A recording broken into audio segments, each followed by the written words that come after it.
Charlie and the Chocolate Factory, Chapter 27. Mike TV is sent by television. Mike TV was even more excited than Grandpa Joe at seeing a bar of chocolate being sent by television. "But, Mr. Wonka," he shouted, "can you send other things through the air in the same way? Breakfast cereal, for instance?" "Oh, my sainted aunt," cried Mr. Wonka. "Don't mention that disgusting stuff in front of me. Do you know what breakfast cereal is made of? It's made of all those little curly wooden shavings you find in pencil sharpeners." "But could you send it by television if you wanted to, as you do chocolate?" asked Mike TV. "Of course I could." "And what about people?" asked Mike TV. "Could you send a real live person from one place to another in the same way?" "A person!" cried Mr. Wonka. "Are you off your rocket?"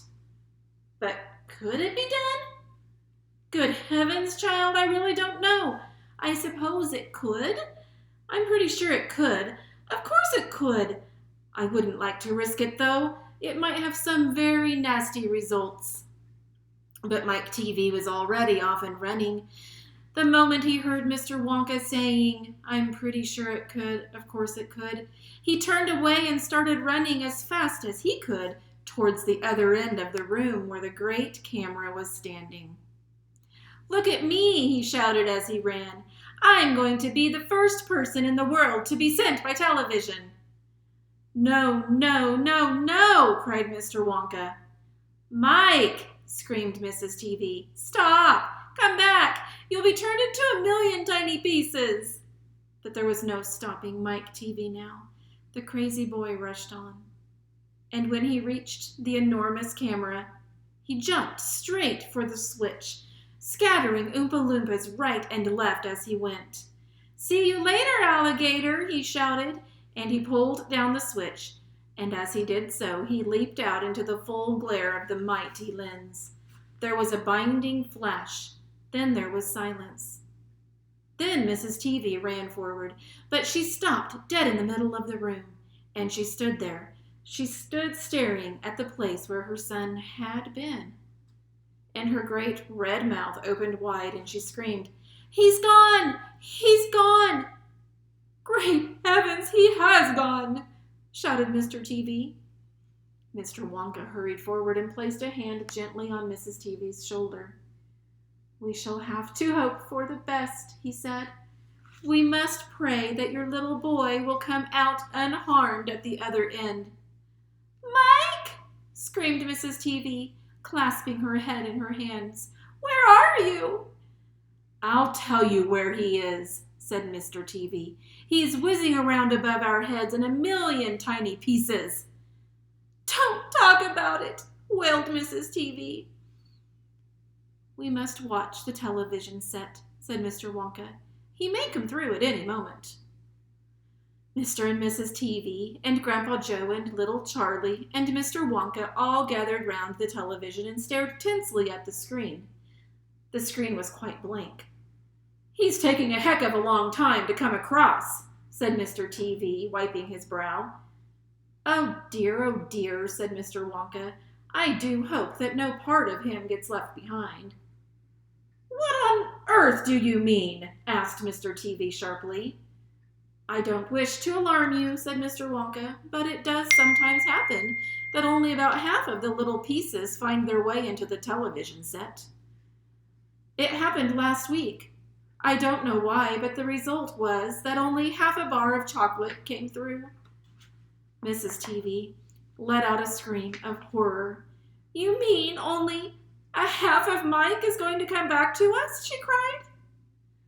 "Let's hope it's the top half," said Mr. TV. "Hold everything," said Mr. Wonka. "Watch the screen. Something's happening." The screen had suddenly began to flicker. Then some wavy lines appeared. Mr. Wonka adjusted one of the knobs, and the wavy lines went away. And now, very slowly, the screen began to get brighter and brighter. Here he comes, yelled Mr. Wonka. That's him, all right. Is he all in one piece? Cried Mrs. TV. I'm not sure, said Mr. Wonka. It's too early to tell. Faintly at first, but becoming clearer and clearer every second, the picture of Mike TV appeared on the screen. He was standing up and waving at the audience and grinning from ear to ear. But he's a midget, shouted Mr. TV. Mike, cried Mrs. TV, are you all right? Are there any bits of you missing? Isn't he going to get any bigger? Shouted Mr. TV. Talk to me, Mike, cried Mrs. TV. Say something. Tell me you're all right. A tiny little voice, no louder than the squeaking of a mouse, came out of the television set. Hi, Mum, it said. Hi, Pop. Look at me. I'm the first person ever to be sent by television. Grab him, ordered Mr. Wonka. Quick! Mrs. TV shot out a hand and picked up the tiny figure of Mike TV out of the screen. Hooray, cried Mr. Wonka. He's all in one piece. He's completely unharmed. You call that unharmed? Snapped Mrs. TV, peering at the little speck of a boy who was now running to and fro across the palm of her hand, waving his pistols in the air. He was certainly not more than an inch tall. He's shrunk, said Mr. TV. Of course he's shrunk, said Mr. Wonka. What did you expect? This is terrible, wailed Mrs. TV. What are we going to do? And Mr. TV said, We can't send him back to school like this. He'll get trod upon. He'll get squashed. He won't be able to do anything, cried Mrs. TV. Oh, yes, I will, squeaked the tiny voice of Mike TV. I'll still be able to watch television. Never again, shouted Mr. TV.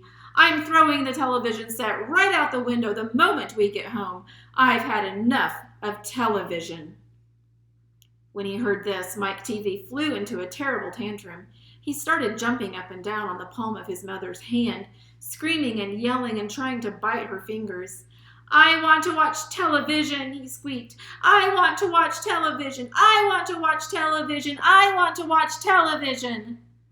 Here, give him to me, said Mr. TV, and he took the tiny boy and shoved him into the breast pocket of his jacket and stuffed a handkerchief on top. Squeals and yells came from inside the pocket, and the pocket shook as the furious little prisoner fought to get out. Oh, Mr. Wonka, yelled Mrs. TV, how can we make him grow?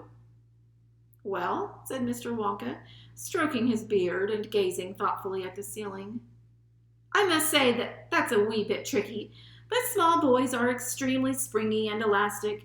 They stretch like mad. So what we'll do, we'll put him in a special machine I have for testing the stretchiness of a chewing gum. Maybe that will bring him back to what he was. Oh, thank you, cried Mrs. TV. Don't mention it, dear lady.